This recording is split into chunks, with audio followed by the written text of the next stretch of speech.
Yo, what's up, world? It's your boy, Daniel Karoma Jr. And I just want to thank God that we made it to see another weekend. Hope you had a great week. Hope your quarantine is going great for you and you're being productive. All right. Now, today is Weekend Warning episode 13. And today I wanted to have a tough conversation that most people don't like to have. Today's message is, what if tomorrow never comes? Okay? There's a saying that tomorrow is promised to no one, right? No one lives forever, right? We're all going to die, right? Now, will that day be 10 years from now, next week, tomorrow? Nobody knows, right? Which is why you want to make sure that you're always in good standing with everything, from your finances to your family and God. Don't wait until it's too late to forgive people and ask to be forgiven. All right? Think about it. Before this whole COVID-19 thing happened, right, there was already a lot of ways to die, from a car accident, heart attacks, murder, natural disasters, wars, HIV, etc. Right? Now, this coronavirus just added another natural predator to the human race that can take you out just like that. With that being understood, we all need to be asking ourselves, what if tomorrow doesn't come? Not just for me, but for my loved ones. All right? What if you never get a chance to say you're sorry or that you love them? How about all the things that we brush off every day and say, we'll just do it tomorrow, right? But we may never get that chance if tomorrow never comes, right? You might never get that chance to do what you thought you can do tomorrow, right? What if today was the last time that you can ever get to speak to your loved ones? What would you say? What would you tell them to do after you're gone? What would you have wished you could have asked them? So now that we are on the same page, I've come up with about 3 ways for you to prepare for the unexpected, because life is unexpected, right? I mean, who could have expected all this to happen? I know I couldn't, right? So, number 1, give them their flowers while they can still smell them. Meaning, basically, don't wait till someone's dead to give them their props, okay? Don't wait till someone's dead to tell them how gifted they are, all right? Don't wait till someone's dead to tell them that they are one of the best to ever do something, okay? Don't wait till someone's dead to tell them that you look up to them as a positive role model, right? Don't wait till somebody's dead to tell them how big of an impact they were on your life, right? Do it now. Just pick up the phone and call them, okay? That easy. Number 2, ask the hard questions, okay? For example, ask, what would you like us to do with your things if something were to ever happen to you, okay? And be sensitive, because no one really wants to think about their own death. So this whole process, it's serious and it's important, but you kind of want to be subtle, right, and sensitive. Okay, don't just say, "Hey, when you die, can I get that watch? When you die, can I get that car? Hey, I got the first dibs on the house." Don't do it like that. So be sensitive and just be compassionate. All right. So again, ask the hard questions. Ask what would you like us to do with your things if something were to happen to you? And if you have assets, tell your loved ones how you want your estate divided. Right. This is for those who are at risk, or heck, any of us, because there's people in their 30s, 40s, and 50s going down. Right. So this relates to anybody. So irregardless of age, we should all be thinking about this, right? So again, if you are doing your thing and you've acquired assets, tell your loved ones how you want your estate divided, right?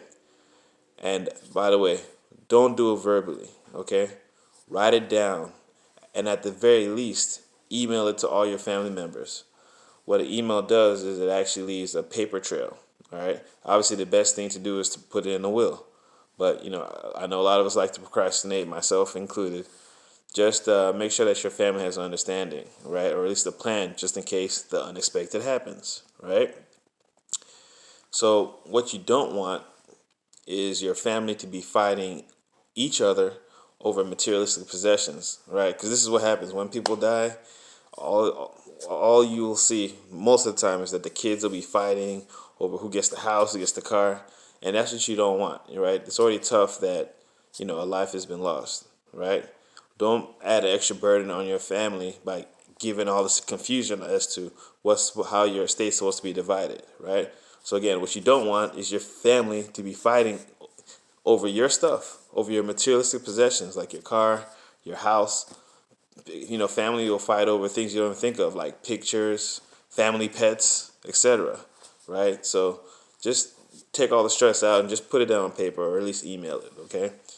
Oh yeah, note, try to pay off all your outstanding debt if you can, right? For example, say you wanted to leave your car to your child, right? But you still owe thousands of dollars on it plus a car note, right? Now, if your child can't handle the monthly car payment, do you know what happens?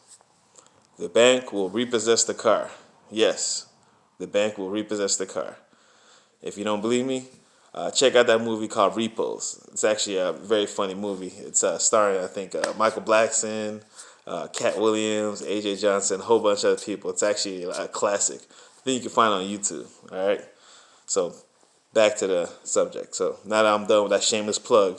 So again, if you leave a car to your child, they don't pay the car note, the car gets repossessed. All right. Same thing with a house. You think you might be helping your loved ones. One would think that you're helping your loved ones out by giving them a house, right?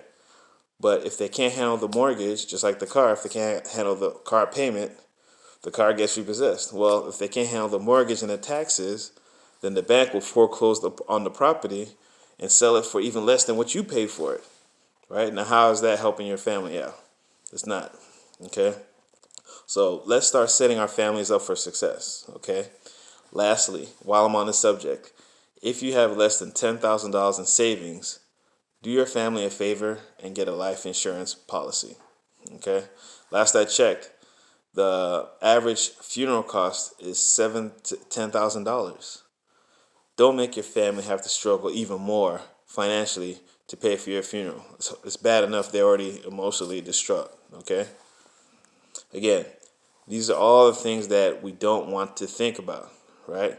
But when your life is flashing before your eyes, you will wish that you took care of your affairs while you still had the chance, okay? So don't procrastinate, all right? That was number 2. And finally, number 3, forgive and ask for forgiveness.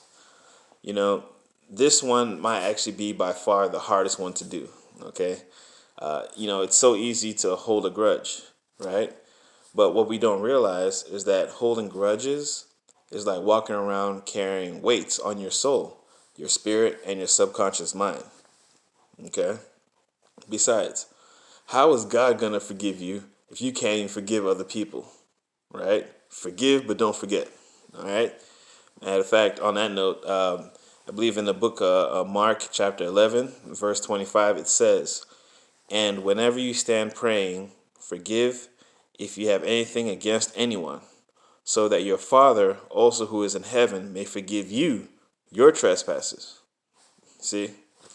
So to review, the 3 ways you can prepare for the unexpected is number 1, give them their flowers while they can still smell them.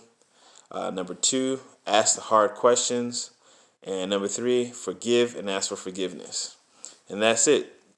So in closing, as we enter, the Passover and the weekend of the resurrection, recognize that just like Moses when he was in Egypt, the angel of death is passing over us right now.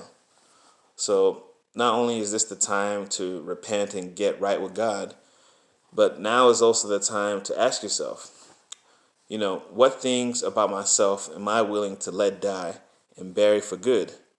And in exchange, What new life inside of you are you willing to resurrect? All right? So go ahead, like and share this video.